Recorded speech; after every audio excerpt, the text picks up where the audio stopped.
So my name is Snowy. Our investments mostly is in Mississippi, Kentucky, and Ohio. And we have some properties in Texas as well. I started investing in multifamily since November 2014. That's about 11 years ago. And I started as an LP, passive investor. And then here's some single families while we were looking for our first syndication deal.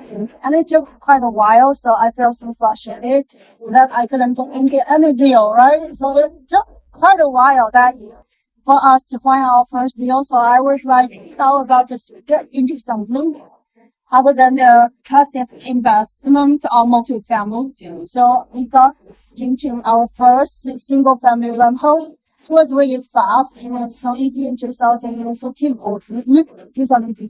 So starting from there, we were like, okay, so easy, let's get more. So, and it was about 16 single families. And then we got back to multifamily again. Mid-2016, we started actively looking for deals at the time. So we found one late 2016 and it was our first syndication here, $50 in January 2017. This is then involved in 1,300 deals so far. As an LP? Oh no, in everything. 4,300 as a KP. Or a GP. How many quantity of deals have you done as a GP? About two-thirds. Huh? Two-thirds?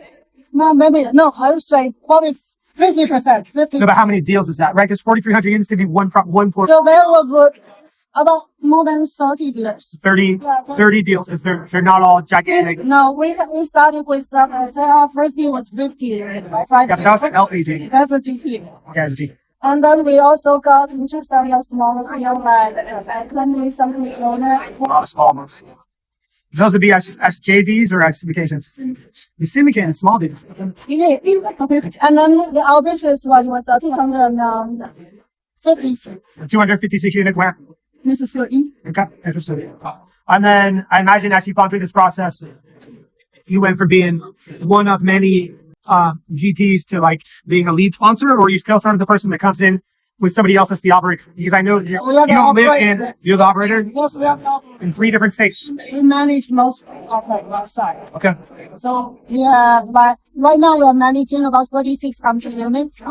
We build up our property management and our do this year. Of course, we use the software. Mississippi, Ohio, what state? What's your first? And also Texas. Yeah, a little bit in Texas? Yeah. Where at in Ohio? Cincinnati, mostly Cincinnati, and the market is in northern Kentucky. Nice.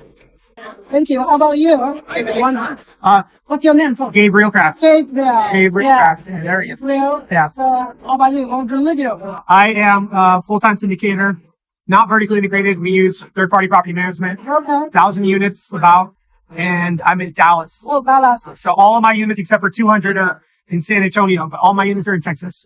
And almost all my units are in Dallas, within driving distance of my house. So, it's a third-party. I do third-party management, but I'm active passive management because I live in How are the properties right now? all my properties, every single one of my active properties is at the top of its little submarket. Some pockets that I bought in, including my very first one, weren't the best pockets, right? I thought they were about the hardest. They're not. So they're doing mediocre. Everything else is doing stellar, moving from my 3rd deal on to my 8th deal. Okay. When did you start the multifamily investment? I started in 2016. I bought my own deal, and I was terrible. How was that? There was 2 6-unit deals. 2 6-unit deals in Toledo, Ohio. Only 12? 12 units in Toledo, Ohio. Oh, okay. Because we had a bunch of single duplex blocks. So this was our way to go from 12 units to 24 units. Sure. And I thought, multifamily. Oh, it's listed like a wonk. I thought all I knew this stuff from these podcasts. And I didn't know how to buy right. I didn't know how to operate. Didn't know how to manage anything, right? So, long story short, I went back as an LP because I had a full-time job and I didn't live in Ohio. But I lived in Dallas and I was like, wait, Dallas is good. I started syndicating in 2021 after all my LP investments did super well. All my A's doubled or tripled. And so I had a bunch of money in 2021, 18 after. And now we just grew slow, not fast. not successful. Not trying to go big. Just one way to. Yeah. And also because you live in Dallas, but invest very small, in Ohio. That's not a good idea. Yeah, that was terrible. Yeah, that was. Because I didn't have the management and scale. And so my management company made money. And I did it.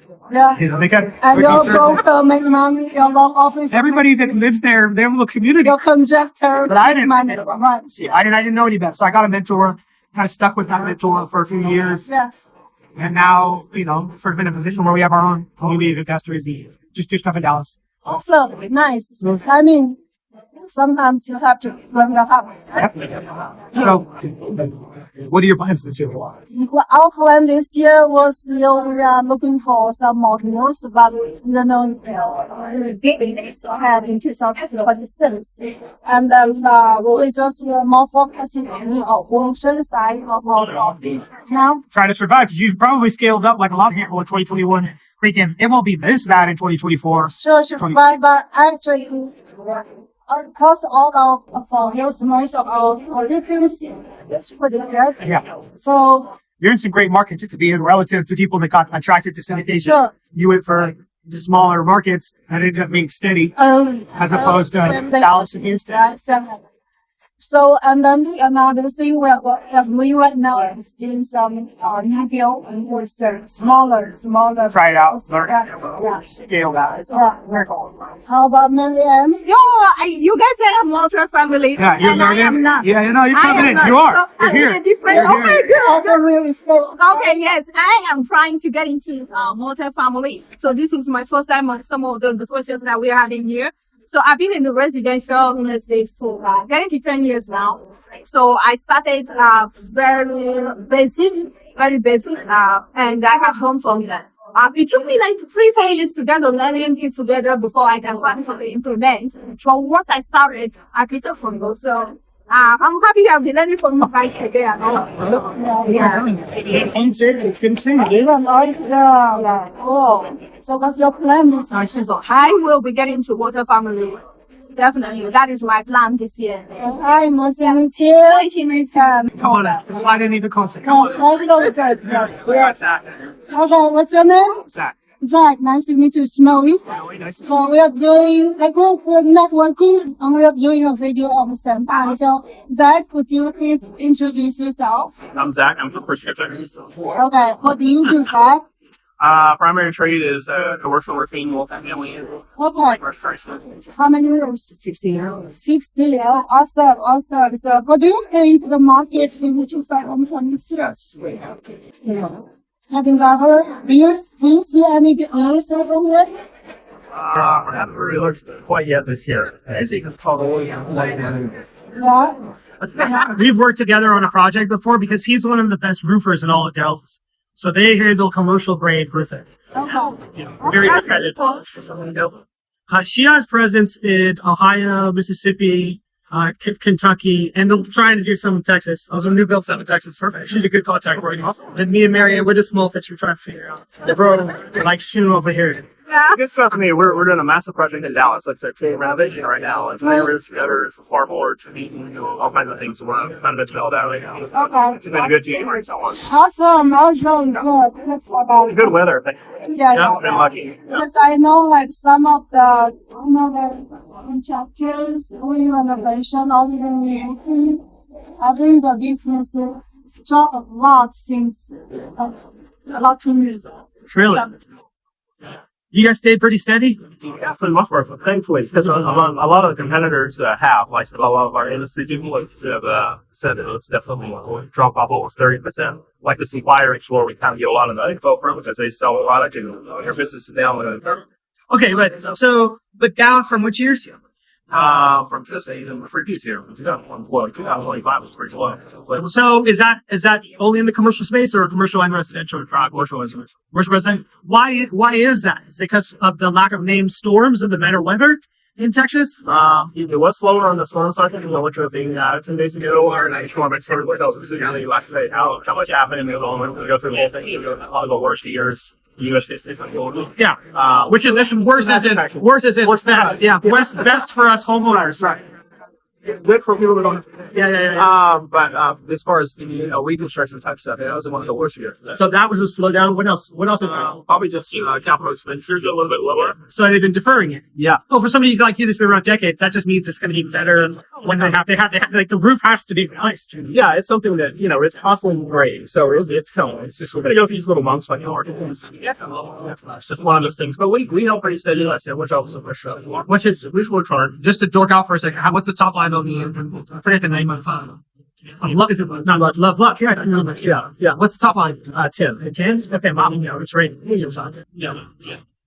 So you're at that side, so everybody keeps sniffing around like, hey, want to sell me your company? Oh yeah. Hey, you want to sell me your company? I'm like, wait. Hey, by the way, hey, nice to meet you. I got money. I can get you. Too mobile. Yeah. Come on, yeah. I'm not 15. Wait.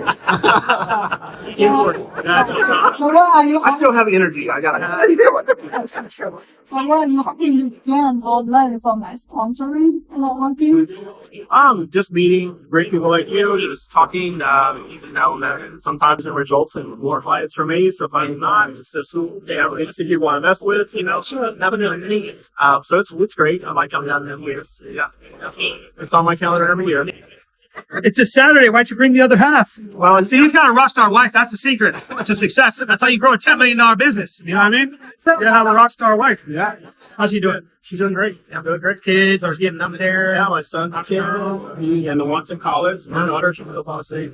Friends, living her best life. And just watching our work on social media. So Oh, that's good. sports media. That's So you don't play as a trophy husband. You have the ability or you have the condition. That's right. That's his. Yes. That's great. And my son, doing all the sports. He's 10, so it's 20 football games a day. Okay. That's that. Unfortunately, he's rock and roll. Yeah. Wow. My wife being a medical thing, medical anesthesia, she's never going to be having. No, I know, but that's the problem. Yeah. That's the problem. Everybody likes elective first. She's still doing 5 days a week? 4 days? She's down to three. You think we're able to work it out? She was free 10 hours and limited. So we get more time with her. That's a great balance. Problem balance. Before she feels like she still loves it. Yep. Yeah. It is definitely giving her a good life. She should still buy time to go to the Dallas Passive Investors Medical Doctor Conference. Okay, you can get some credits. Okay, for continuing education. Okay, it's all medical doctors that talk about real estate and entrepreneurship. Perfect. And so you'll have a bunch of friends and investors, and but the only reason I'm saying it is because I thought a few years, and I found my brother's a physician. It was the only time where physicians get to go like, I get to talk about something other than patient outcomes, right? And it's so weird. Like I remember she talked out with us a little bit about real estate, but she didn't really.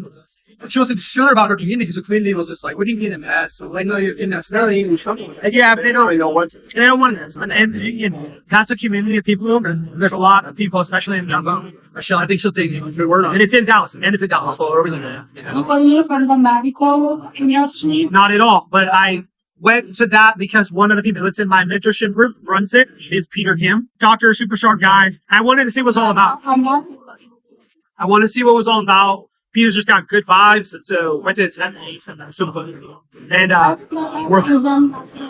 they do it. This is something like their fourth or fifth, but a couple of them were in Newport Beach. Last year they went. So I think this is be a fifth or sixth, maybe actually. There was a few, like 2 or 3 years in a row, when it was LA, and I went when we were raising capital in the land, and actually immediately had investment, which is cool. And we were 5 or 6 at that point, so it was perfect. One of the few conferences where that's out of right, because but it's like doctors are just like just. Can you please put me on your database and list? And as you know, like, no, it's usually the opposite, where you're like, all right, just chill out. Let's get to know each other. And doctors are just like, I don't have time for all this. I got patient outcomes. I need something. And they're all juiced up for that. So that was great. Then it came to Dallas. Then it went back to Newport last year. And now it's at Dallas again this year. So we should go. September. It's expensive. If you're not a doctor, because you're also, like, the part of it is a few $100s of a ticket is probably just, then everybody can give continuing education credits. All right, everybody. It's money from the hospital. Here's what television. That would cover it. I don't have your contract.